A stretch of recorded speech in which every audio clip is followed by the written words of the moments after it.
So this is a mental model for how the mind works, how ideas, thoughts, belief systems operate.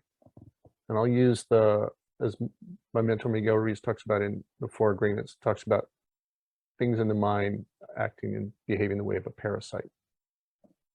And if we're trying to dismantle the ego, we're trying to dismantle core beliefs. I think this concept, this model for understanding these very sticky ideas in the mind and why they might be difficult to change, why they might resist, I think is helpful. So that when you see this resistance, you see it fighting back, you see it digging in more, you go, oh, of course it's going to do this. You're not fighting, this will help clear up some of the confusion reactions that happen. Okay? And so if you think about how a parasite is, why does he use that term? There's a good talk by Dan Dennett on a TED Talk. It talks about memes. The tendency when we think of ideas and thoughts or things in the mind is to think of them as fixed. They're like words on a piece of paper, right? If I do nothing with it, it just stays there. And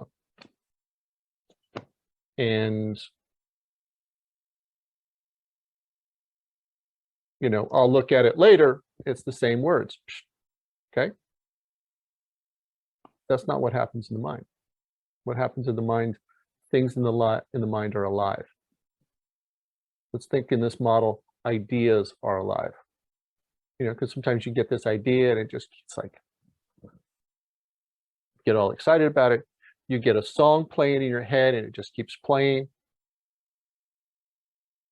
If you watch and I did this for one of the classes, you go on YouTube and you can look up video of neural pathways firing.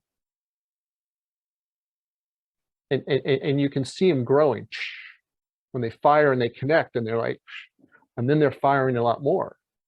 Like they're growing and they're becoming alive like a muscle strengthening. And so if you just see the neural pathways of firing in the brain, they become stronger over time, particularly with repetition. That's how anything gets stronger. So with this idea of them being alive, this may help, like what is confirmation bias? Why are people doing irrational behaviors? We can even talk about human sacrifice with this model. Most importantly, why do we go against our own well-being? I think this model of using a parasite that's alive, ideas are alive, is really helpful. Okay?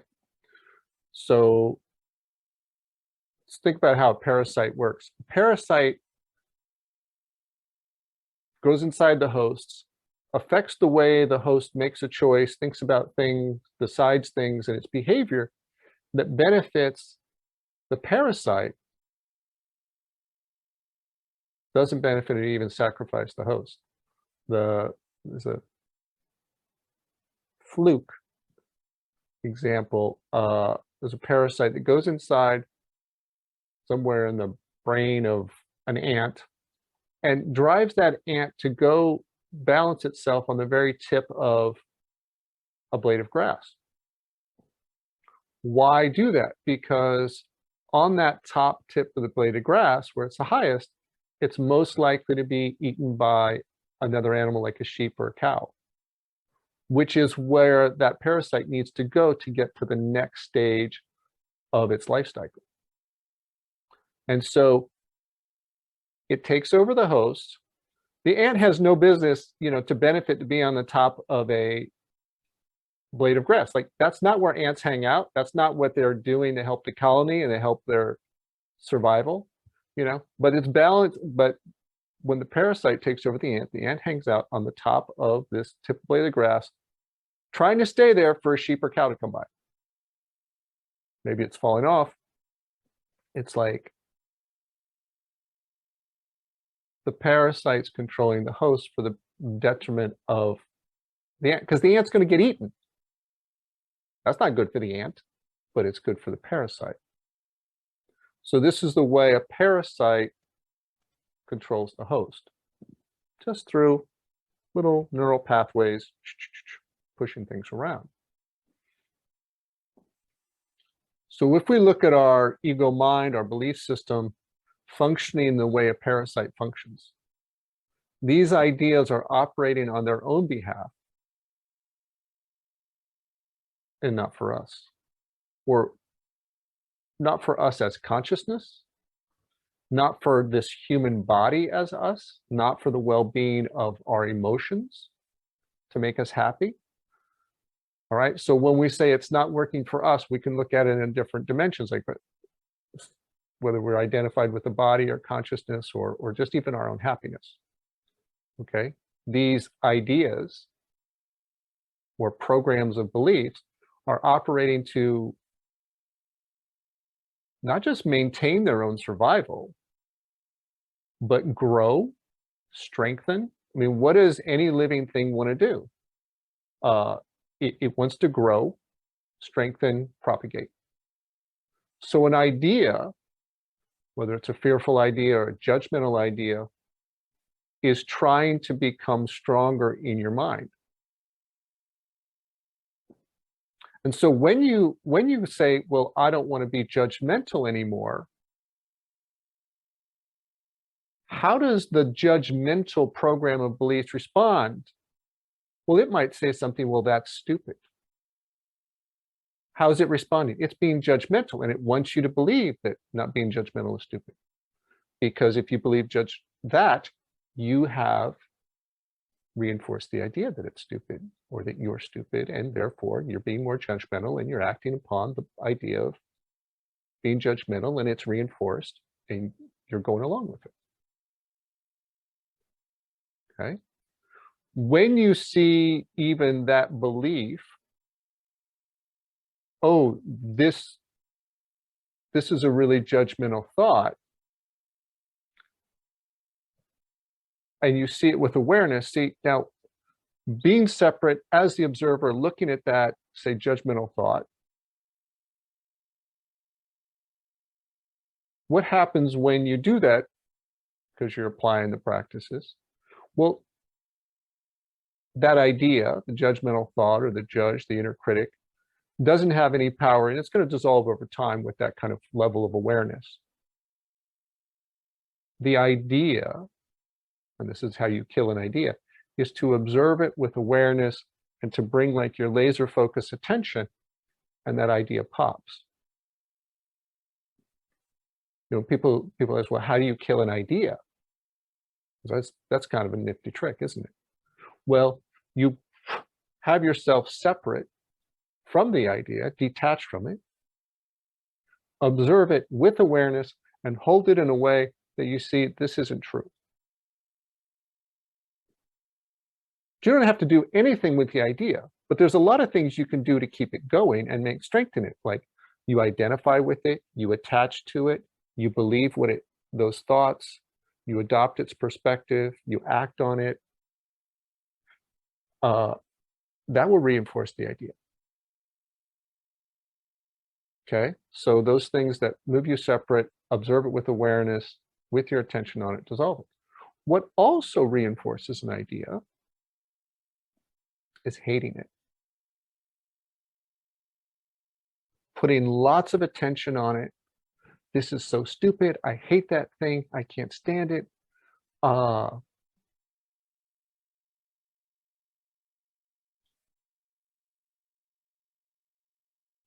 That doesn't do anything to dissolve it. Because while you're busy looking at it with hate, you're also little underneath or judging it or being afraid of it. You're also in there going, this is a very valid thing. It's a big thing. It's a problem thing. It's being validated in kind of this various unconscious ways. It's big. It's a problem.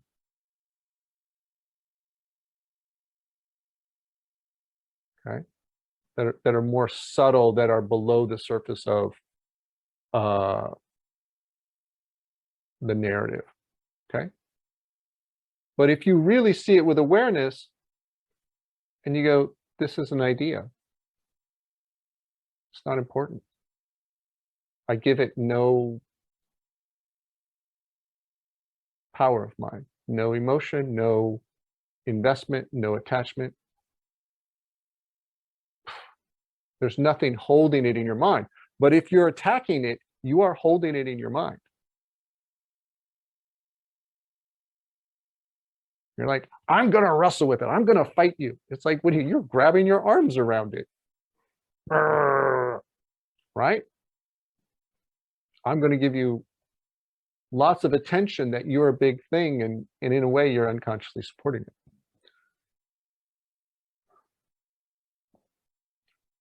Now, so it loves when you wrestle with it because it's getting, yes, this is how I grow. So now these ideas being alive, and we've got lots of them. We're going to say because we have a mind and we can have 1,000 different ideas that, some are active, some are inactive. These ideas that are alive, parasites. What happens is, like, you have a parasite. It's like a tapeworm, a parasite, I guess. Like you have an imbalanced gut biome. You get a craving for sugar and things like that, right? You start to want to feed the bacteria sugar that's used to having sugar, and what does that do? It even in your gut biome informs your brain, hey, we're craving something. Yes, it's the bacteria that's not a healthy bacteria. It's craving sugar. Go look for sugar foods. And it pushes our mind to go feed essentially a parasite in our microbiome in our gut. Okay. What do we crave? We feel a craving, but the craving is being sensed. Not from our body, but from the host of the bacteria that our body is supporting as a host. So we don't just have parasites as ideas, we have parasites in our body, and it pushes our mind, do things, take an action to have sugar that will support this bacteria that's unhealthy for the body. Okay. Ideas will push us to go do things that will cause us to reinforce the idea. Okay. I'm going to go feel I don't have enough money. I'm going to feel that I financially unsupported. That idea pushes, then I need to go make a lot of money. I need to go get rich quick. It's really urgent. And I go invest in some stock I heard about, that everybody's investing in, and I get all excited and I go, oh, yeah, this is going to help me have enough money. The idea of not having enough money pushes the other idea. I need to go get a bunch. I need to go get it right away, in a reactive way, in not generally how people really make money long term, right? Or I go gamble, I've got to make it back. And now when we've been very risky with our money, generally lose it. And now we come back to, oh, I don't have enough money. I've reinforced the idea I don't have enough money. What did it start with? It started with the belief idea, I don't have enough money. It pushed us to take an action that caused us to have less money. Okay. So now what do we believe? I really don't have enough money now. What did we do? We followed the impulse of this chain and fed the I don't have enough money story. And now this is the way this idea has grown stronger.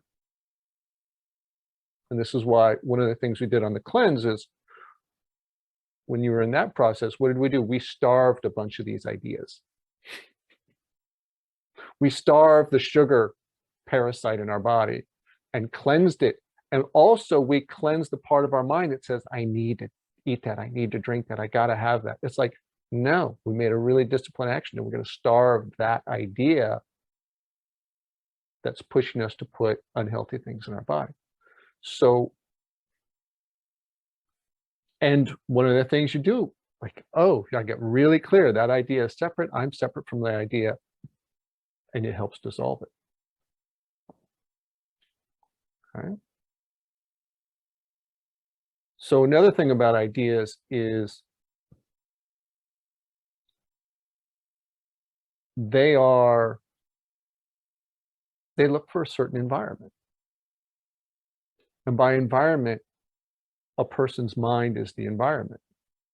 A person who is full of fear is susceptible to one more fearful thought. Okay? A person who's happy and optimistic is susceptible to an optimistic thought. If you're doing a meditation on gratitude and you're doing it in the morning, you feel better, you're in a grateful state. You go about your day and you see things like, yeah, that's nice. Oh, that's good. Oh, this is good. Like the things you see are interpreted in that way. And if you watch the news, it's feeding you a diet of fear and potentially anger, depending on the station. Your mind and all your ideas are being nourished with more fear.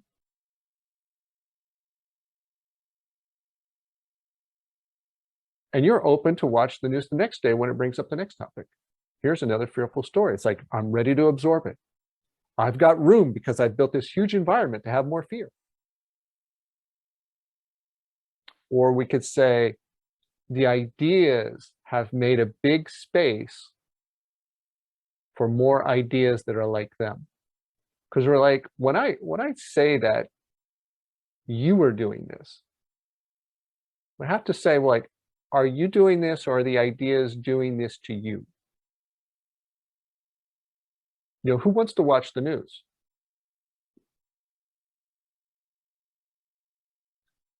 Does the parasitic idea of fear want to watch the news, or do you? Do you really enjoy sitting there, downloading the narratives of fear throughout the world, like listening to the most fearful, horrific things that the news programs, because they're showing drama? Do you enjoy that physically, emotionally in your body?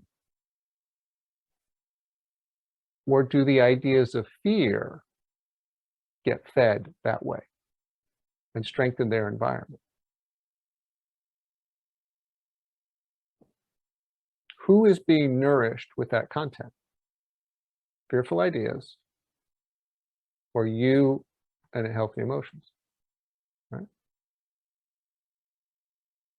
Now, when these ideas get fed, particularly the parasitic ones that don't serve you, that are particularly anger, jealousy, fearful type ideas get fed, there's an interesting dynamic.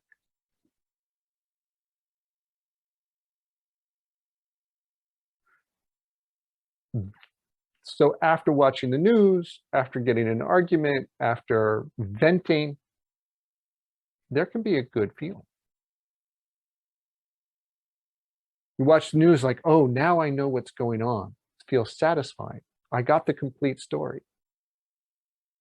I've got a full, complete narrative. There's something satisfying that we maybe tell ourselves, or maybe that the parasitic idea of fear tells us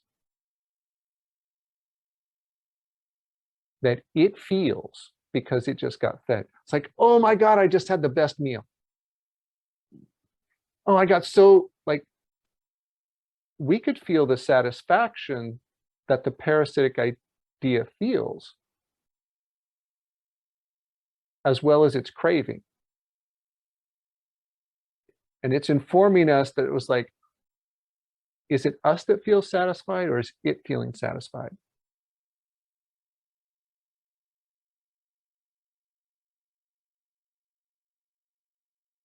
We feel its craving, we feel its drive to get more sugar or more fear or more anger, or get more right up and feel more right, and that we know what's going on. And then after we vent or we get the sugar and we've nourished the fear or the sugar craving, and we feel so right, and we're so angry, and we know what we need to have to do. Are we satisfied? Or is this parasitic idea or the bacteria in our gut satisfied?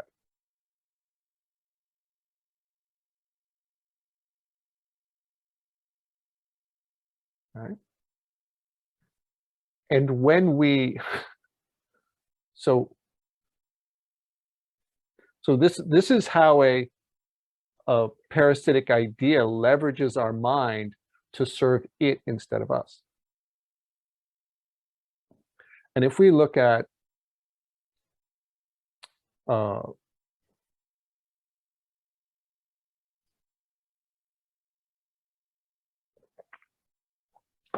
then when we challenge these fears, false beliefs, judgmental opinions, victim stories, when we challenge it, how does it respond? It's like, I'm not going to believe you. I'm gonna go do my writing exercise. I'm gonna go do my self-mastery exercise. I'm gonna go meditate in presence and practice acceptance and awareness and detachment, right? How does our mind respond? Thou protest. The mind responds, these ideas responds, because what will happen if you really do this work? What will happen to the ideas that are fearful, that are judgmental, that are controlling this human? Well, those ideas won't have any control over the human. The human won't do things that will serve these ideas. And if you don't serve these ideas and you don't feed them their nourishment, you don't feed it the bacteria, the sugar, and you don't feed the stories fear, and you don't feed the stories anger and rationalizations and justifications and more expectations that are false, and self-judgment and self-judgment and self-judgment and judgment of others. If you don't feed it that, and you don't believe in that, and you don't identify with that,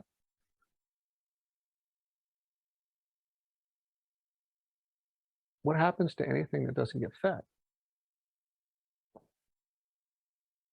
Starving. It's dying. How would it feel? Well, first sense is usually with a story, oh, that's bad, you don't want to do that, let's put that off, let's do it later. Let's push your attention to something else other than a practice. Oh, and then you go to the next level, like, nah, I'm not putting off, I'm going to do this now. It's like, no, you don't want to. Let me distract you while you're doing the practice. Go check your phone, go look at Facebook, go XYZ. Okay? Go get something to eat. Let me distract you. Oh, you're really going to do this? Actually, you're going to sign up for the group coaching and you're going to show up on calls, and son of a bitch, Gary's going to talk about awareness, and you're going to maybe do a meditation, become separate. Uncomfortable. Afraid. Excuses. No, that's too much money. Okay. Finding reasons not to show up, not to do it. Oh, this is silly. Then it goes to fear, and then it goes to protest, and then it goes to, you're doing a terrible job, you suck at this, everybody's so much better, you should just quit. Why should you quit? Are you doing a terrible job, or is it threatened? Are your ideas that are based in fear threatened?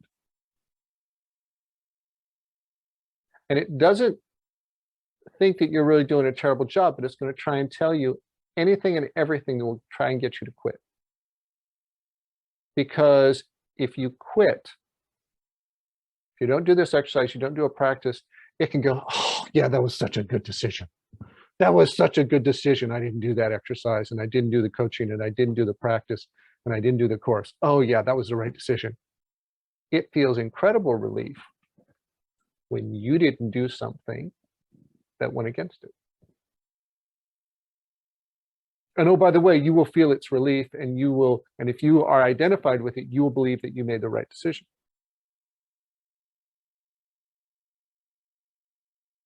Okay.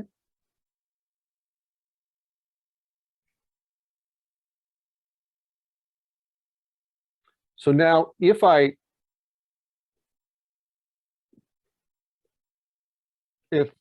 mind, ego mind is like a parasite, this is where confirmation bias comes in. And you have the idea, I'm not lovable. I'm a terrible person, something's terribly wrong with me, and I'm not lovable. And someone says to me, Gary, you're beautiful, I love you. And the idea, I'm not lovable, and somebody says, Gary, I love you. What does this idea, belief about my self-image, my worth, want to do with this love coming in? So we'll say, well, if I let love in, this will mean that I'm apparently lovable. Well, then the idea I'm not lovable because something's wrong with me, well, these can't coexist. This person loves me and I'm not lovable. It's like, well, if you believe one, well, this one, we have to push it away, because the idea that I'm loved by another person, well, that is threatening to the I'm not lovable story. This parasite's already got a hold of the human and say, this is my host. I control him, and if you love him, I can't survive here, because he's going to feel love. He's going to know that he's loved. He won't believe my story. He won't believe that he's not good enough anymore. He won't believe he's not lovable. And I'll get starved when he loves himself, but he lets other people love him. So no, I need to kick that out idea. I'm going to dismiss that idea. You say that, but it's not really true. You say that, but I don't believe you. You say you love me, but I can't trust you. You say you love me, but I feel threatened. I'm not able to commit. I'm going to sabotage this. When I say the idea is going to sabotage that relationship, not trust it, be threatened by it, threatened by intimacy, threatened by connection. Anything that is close, loving intimacy and really feeling that you're loved is a threat to the idea, I'm not lovable. And what does the idea want to do? It wants to use this human, push that person away, don't trust. We need to get rid of them somehow. Oh yeah, they really love us. That try to get me to believe there's something really wrong with them if they love me.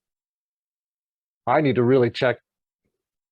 I need to keep an eye out and not trust them if they are doing that, because they're threatening the idea, right? So this is where you get confirmation bias. If we have an idea, the idea doesn't want us to consider anything that is opposing or different. And what happens if, okay, because it's threatening to the idea that is controlling the host. Do I, as a person in my integrity, want to be in a loving relationship? Absolutely. That sounds like an awesome thing to do. The idea says, nope, we have to block that out for its survival. And it tries to get me to operate on its behalf. And the only chance I have is awareness. And awareness is that gap between me and this idea that wants to control me. Okay, and this is where we get into confirmation bias. If I believe I'm not lovable and somebody's like, Gary, you stupid idiot, I'm like, the idea goes, that feels so right to me. Yes, I totally believe that I'm such a screw up. I'm a terrible person. It's like, yeah, I know. That's how the idea wants me to respond to that narrative. Because then it goes, yeah, see, I'm not lovable, and it grows and gets stronger. It has more control over me.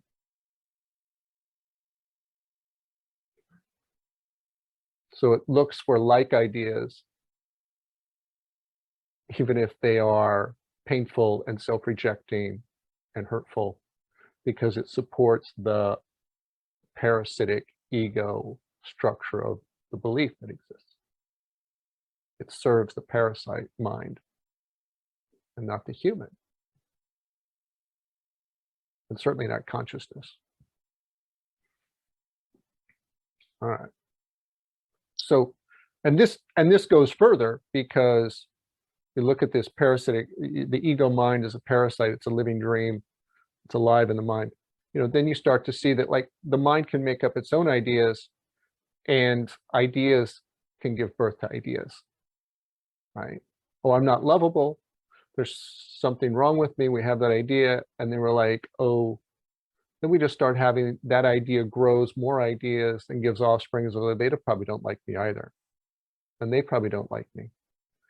And oh, I'll go to that party and things like that, but nobody will talk to me, and I'll just get rejected. I want to go ask that person out, but they'll probably say no. Like, I'm imagining that dream is imagining more self-rejection and giving me ideas about future things. Right? If you want to take this to an extreme, the idea can even go so far as it will sacrifice this human being. Okay, if we take the idea of kind of the idea narrative story takes control of that human to a degree, it says, I'm so worthy, I'm not lovable, I'm so broken, life is horrible, I should just die, I'm just wasting air. Right? It's an idea of self-rejection, idea of self-rejection, idea of self-hate and unworthiness that become so painful that part of you doesn't want to live in the pain, not recognizing what the actual cause is. It thinks the pain is caused because I'm actually a horrible person and I'm broken, something's wrong with me. When it's actually, I'm attached to this identity that's only part of an idea of me.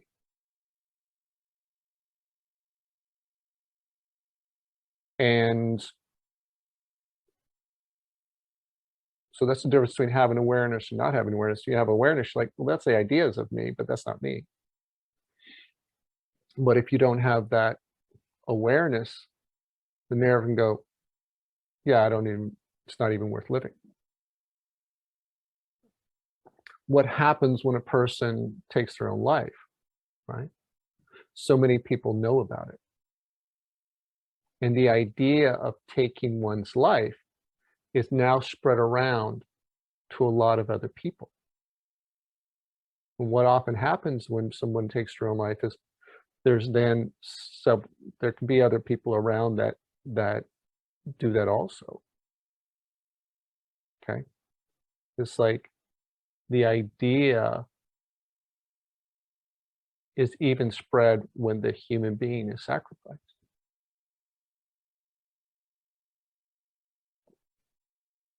So, and there's more to this when we take this on a societal level or a collective consciousness level, how these ideas are running human beings as opposed to human beings or consciousness choosing their ideas. It's how the collective unconscious works. People are collectively, unconsciously living under whole large-scale ideas that they don't have control or conscious choice over. But for you individually, the key is, do you have conscious control over your beliefs? Do you choose your beliefs, or do beliefs control your attention? Do you use your attention to control your beliefs? Or do your beliefs control your attention? And this is the human struggle with the ego mind and fear and lies. That it probably took me a good year to realize my beliefs controlled my attention. Fear was the foundational emotion of my beliefs. And so fear-based beliefs were controlling my attention, directing me what it wanted to do.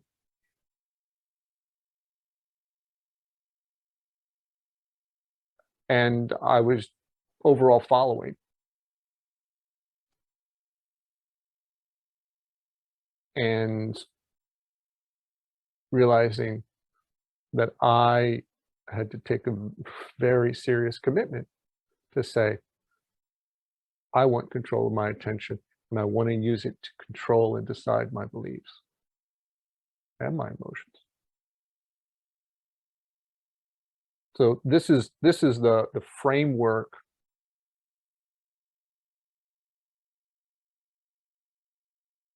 of challenging the ego mind when you look at it with the model of the ego mind, false beliefs as a parasite, directing our thoughts, our emotions, our behaviors.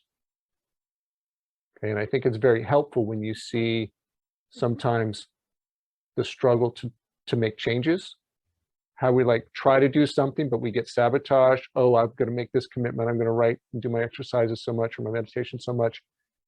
And other things want to creep in and distract us or take us off of the track we've decided. The same thing happens with commitments. We want to go work out at the gym. It takes a very big commitment to say, no, I'm gonna take control of my attention. I'm going to say no to these tyrant beliefs, tyrant ideas, judgmental ideas, victim ideas, fearful ideas.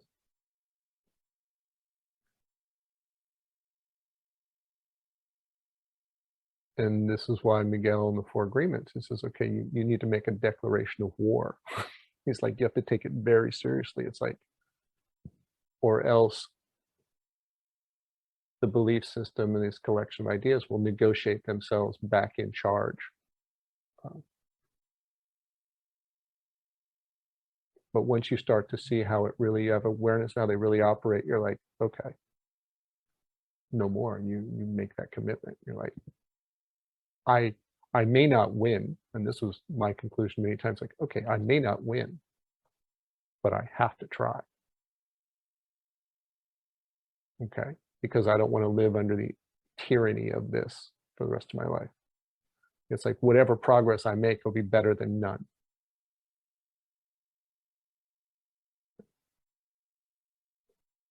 I hope this model helps.